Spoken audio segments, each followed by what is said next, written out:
back to my channel. Good morning, vlogsters. Tonight we are finishing the fruit punch. This may or may not be the rest of this fruit punch. I'm not sure. It feels like it's lasting forever. But I did find out that on the website they sell something called the flavor locker, and it is basically a compartment where you could take these like out and keep them fresh in this flavor locker, so you could swap out the flavors. You don't have to have like one flavor for 2 weeks or however fast you drink water. You can kind of swap them out as the time goes by. So thank goodness for that. That might be my next payday purchase. I think it's only like $8 or something, $10 maybe.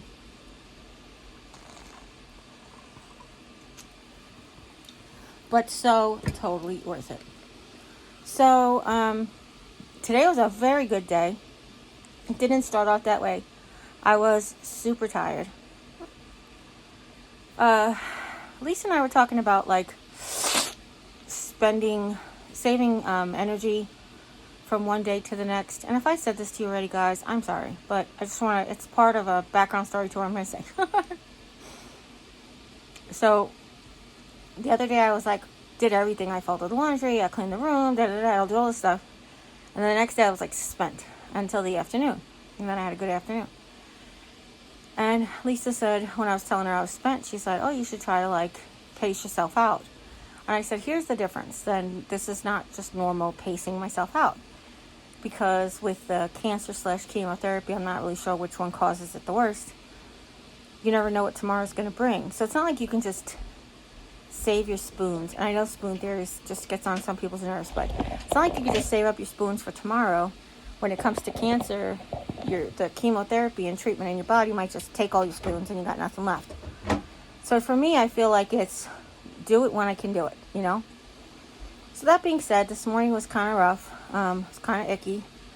I did a few things. I did my exercises. I didn't do a full workout this morning. I just did like a set of 10 stand sits, and then a set of 5 stand sits, and then I did a set of 5 squats. And it's really, I felt like all I could do. I mean, I do a lot of like arm lifts and leg lifts in the bed and stuff, but really that's what I felt like I could do today. So I did what I can do. You okay, Jim? Okay. Okay. But this evening, Jim and I were working on a project, but it was like a sit-down project, so that worked out really well.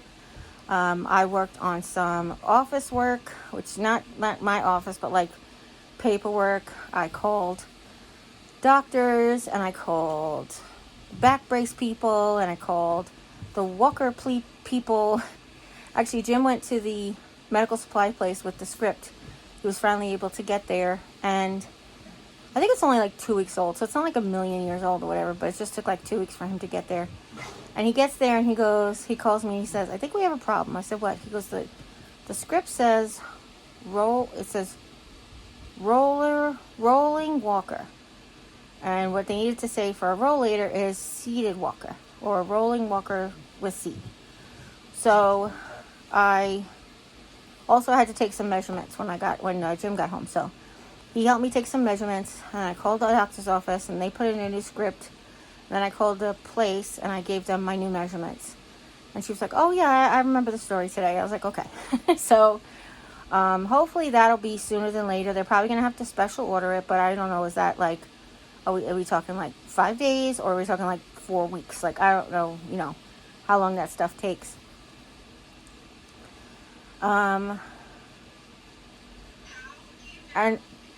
And then I'm about to tell you something I didn't even get to talk to Jim about yet, because we're doing so many projects today. So Jim, you listening? Yeah.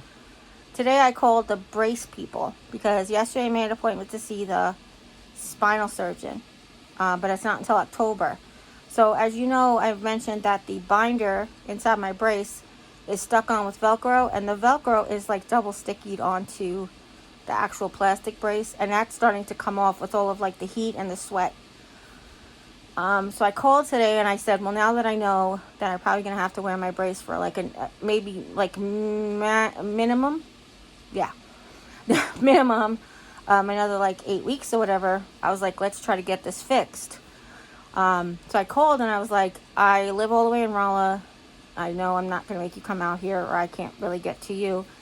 And I said, but is there any way that I could repair it? You know, I'm pretty handy. I'm pretty crafty. And she's like, the best thing I could tell you is to get rubber cement. And then she's like, put it on one side. And I just started, said, put it on the other side. And I was like, dry mount. And she's like, put it on the second side, let it air. And I was like, oh, okay. Well, we call that dry mounting. And she's like, oh, I'm sorry, I didn't hear you. I was like, yeah, like that's what you do in, I think we've done dry mounting plenty of times before. I really feel like when we're recovering furniture, or maybe the lampshade, where you like put glue on this side, let it dry, put the glue on this side, let it dry. And once you stick them together, they're bonded for like ever and ever. She said, however, here's the kicker, folks. However, you ready, Jim? Mm. You don't need that. I said, excuse me? She said, well, you don't need that elastic piece. That is to help hold the tissue in, basically my tissue, so that when you put the brace on, it doesn't pinch you. I said, what now? Now, I have really grown accustomed. She goes, I can't believe it's been almost a year that you got it, and this is the first issue you've had. I was like, oh, yeah. I was like, you know, I try to be good. I try to be careful with it. I did tell her that I wasn't wearing it for a few months because of my back. Like, only wore it, didn't wear it every day for like I feel like it was like 2 months maybe, or might have been 2 months. I didn't wear it, like, I only wore it when I had to go to doctor's appointments for almost like 2 months because of the rash. But I was like, oh no, I really try to take care of it. I, you know, try to keep it clean and try to give it maintenance and that type of thing. So she was pretty impressed by the fact that it lasted as long as it did.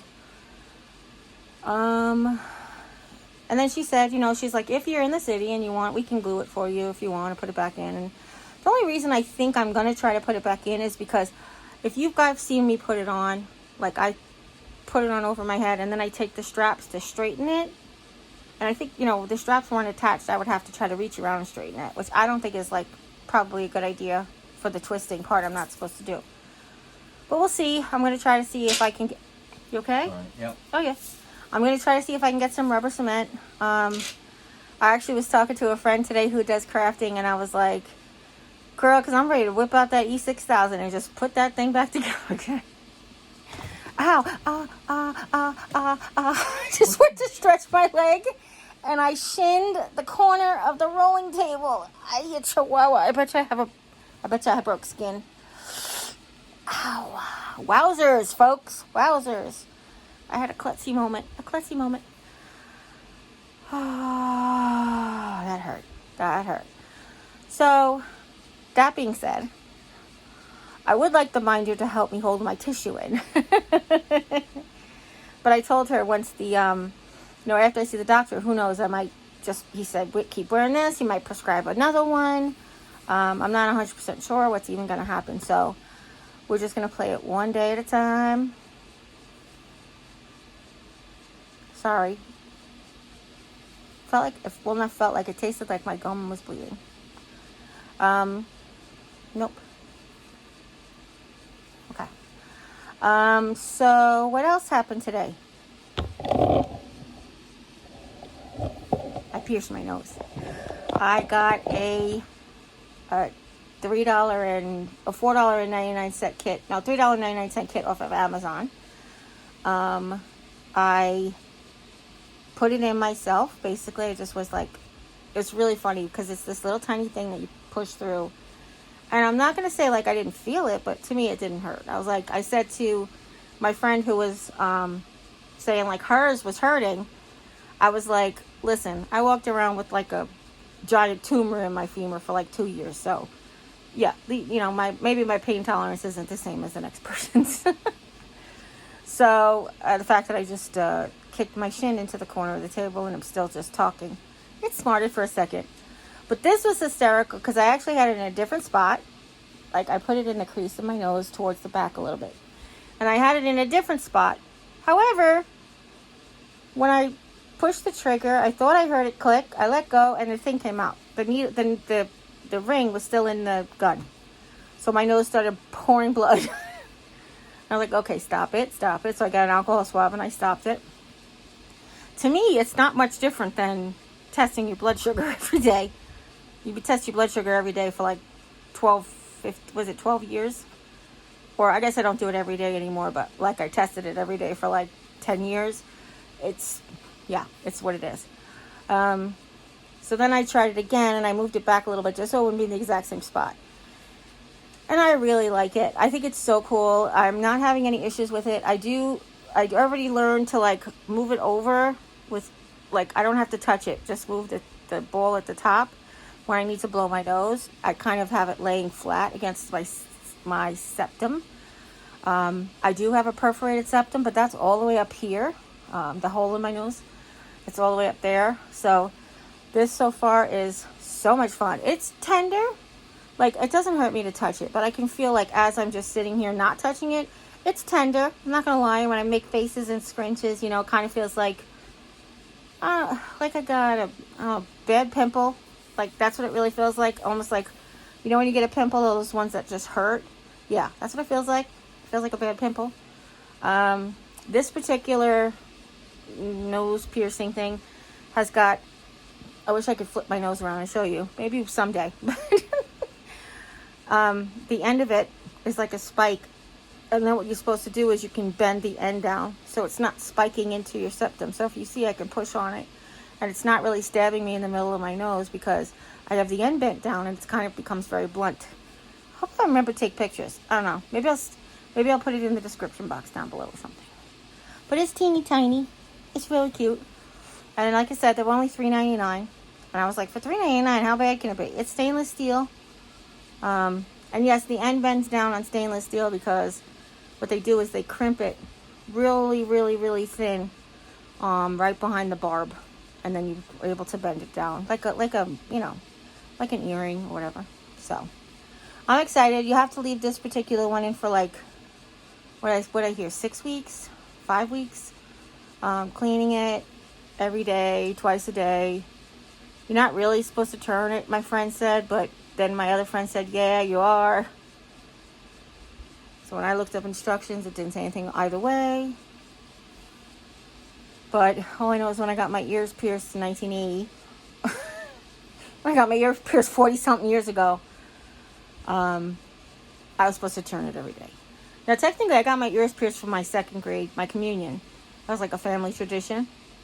But I let them close up. And then my sister pierced my ears again. I think it was 1980. Might have been 81 because I might have been in 6th grade. And then I kept those. I kept those ever since. So, yeah. What else? That was my adventurous day today. I had a very adventurous day. I did lots of paperwork. I did my exercises. We did some cleaning. I have a home visit tomorrow with the home health company that I hired through that helps. They're like the management company almost. They called me once a month for a checkup to see how the aid is doing, if everything's still working for me, doing any other services. And now that COVID is lifted, she's going to do a home visit instead. So she'll be here tomorrow. Unfortunately, my home aide will be gone by the time she made her appointment to come. But that's okay. I'm not mad at that. Let's see. My eye's tearing.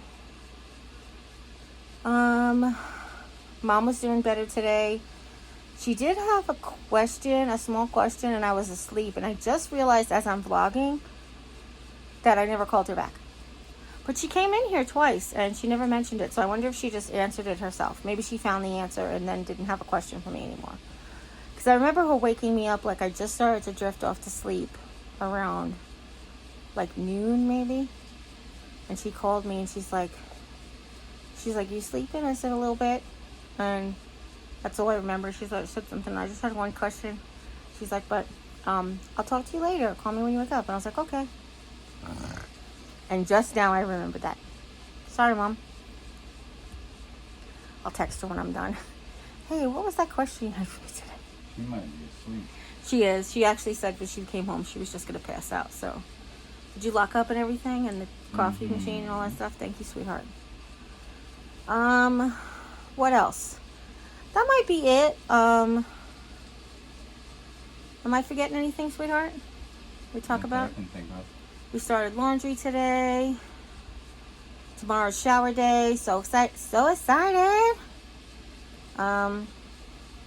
We were actually going to do shower day today, but I was not feeling good this morning. So tonight I'm going to get lots of rest. I'm going to take my medicine here in a second, and I'm going to turn everything off and just go to sleepy night-night. I know some people don't like baby talk. I don't call sleepy night-night baby talk. Listen, my mother was 50 or 40, and she used to say sleepy night-night to us, so I don't care. Anyhow.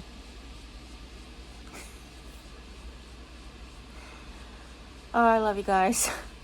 Thank you for loving me. Thank you for being here for me and with me and on this journey. And drink your water or your circle juice. Enjoy your coffee. Enjoy your tea. Enjoy your hot cocoa. Whatever you're drinking this morning, enjoy it.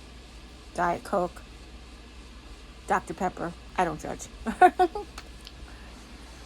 But remember, I love you, okay? If nobody's told you today that you're loved, you can always come by and hear how much I love you. Because I do. And as always, you take care. God bless. And we'll see you next time. Bye. Meow.